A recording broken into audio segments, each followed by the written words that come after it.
കോഴിക്കോട് പേരാമ്പ്രയിൽ സ്വകാര്യ ബസ്സുകളുടെ മത്സരയോട്ടത്തിനിടെ ബൈക്ക് യാത്രികൻ മരിച്ച സംഭവത്തിൽ ഡ്രൈവർക്കെതിരെ കേസെടുത്തു. നാട്ടുകാരും യുവജന സംഘടനകളും റോഡ് ഉപരോധിച്ച് പ്രതിഷേധിച്ചതിനാൽ കോഴിക്കോട് കുറ്റ്യാടി റൂട്ടിൽ ഇന്ന് സ്വകാര്യ ബസ്സുകൾ സർവീസ് നടത്തിയില്ല. ഇന്നലെ വൈകിട്ടാണ് മരുതോങ്കര സ്വദേശി അബ്ദുൽ ജവാദ് ബസ് ഇടിച്ചു മരിച്ചത്.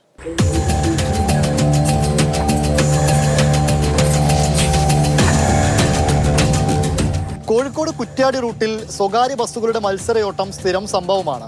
കഴിഞ്ഞ ദിവസം വൈകിട്ടോടുകൂടി രണ്ട് ബസ്സുകൾ തമ്മിലുള്ള മത്സരയോട്ടത്തിനിടയിൽ ഇരുചക്ര വാഹനത്തിൽ വന്ന ഒരു യാത്രികൻ മരിച്ചു. അബ്ദുൽ ജവാദ് എന്ന 19 വയസ്സുള്ള കാലിക്കറ്റ് യൂണിവേഴ്സിറ്റിയുടെ റീജിയണൽ സെന്ററിൽ പഠിക്കുന്ന വിദ്യാർത്ഥിയാണ് മരിച്ചത്. ബസ് ഈ വിദ്യാർത്ഥിയുടെ തലയിലൂടെ കയറിയാണ് മരണം സംഭവിച്ചത്. എന്നാൽ തൊട്ടു പിന്നാലെ എല്ലാ സംഘടനകളും, അതായത് SFI, DYFI, UDYF തുടങ്ങിയ സംഘടനകളെല്ലാം തന്നെ പേരാമ്പ്രയിൽ ഇന്ന് വലിയ സമര പരിപാടികളും സംഘടിപ്പിച്ചു. ഇന്ന് രാവിലെ മുതൽ കോഴിക്കോട് കുറ്റ്യാടി റൂട്ടിൽ ഒരു സ്വകാര്യ ബസ് പോലും ഓടിയിട്ടില്ല.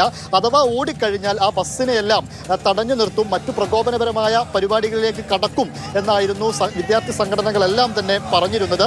വലിയ സമര പരിപാടികൾ നടന്നു. പോലീസും പ്രവർത്തകരും തമ്മിൽ സംഘർഷമുണ്ടാവുന്ന കാര്യങ്ങളിലേക്ക് വരെ കാര്യങ്ങൾ എത്തി. റോഡ് UDYF മണിക്കൂറുകളോളം പേരാമ്പ്രയിലെ റോഡ് ഉപരോധിക്കുന്ന സാഹചര്യമുണ്ടായി. പിന്നീട് ഏറെ പണിപ്പെട്ടാണ് പ്രവർത്തകരെയെല്ലാം അവിടെ നിന്ന് നീക്കിയത്.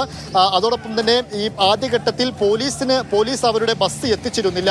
സ്വകാര്യ ബസ്സിൽ കയറ്റി പ്രവർത്തകരെ അറസ്റ്റ് ചെയ്ത് നീക്കാനുള്ള ശ്രമം പോലീസിന്റെ ഭാഗത്ത് നിന്നുണ്ടായി. എന്നാൽ പ്രവർത്തകർ തന്നെ ബസ്സിനകത്തേക്ക് കയറി ഈ ശ്രമത്തെ ചെറുത്തു. പോലീസും പ്രവർത്തകരും തമ്മിൽ കയ്യാങ്കളിയിലേക്ക് പോകുന്ന കാര്യങ്ങൾ വരെ ഉണ്ടായി. പിന്നീട് പോലീസ് ബസ് എത്തിച്ചാണ് മുഴുവൻ പ്രവർത്തകരെയും അറസ്റ്റ് ചെയ്ത് നീക്കിയത്. പിന്നാലെ DYFI അവരുടെ പ്രതിഷേധവുമായി എത്തി. അവരും പ്രതിഷേധ മുദ്രാവാക്യങ്ങളും ഒക്കെ കഴിഞ്ഞാണ് അവിടെ നിന്ന് മടങ്ങിയത്.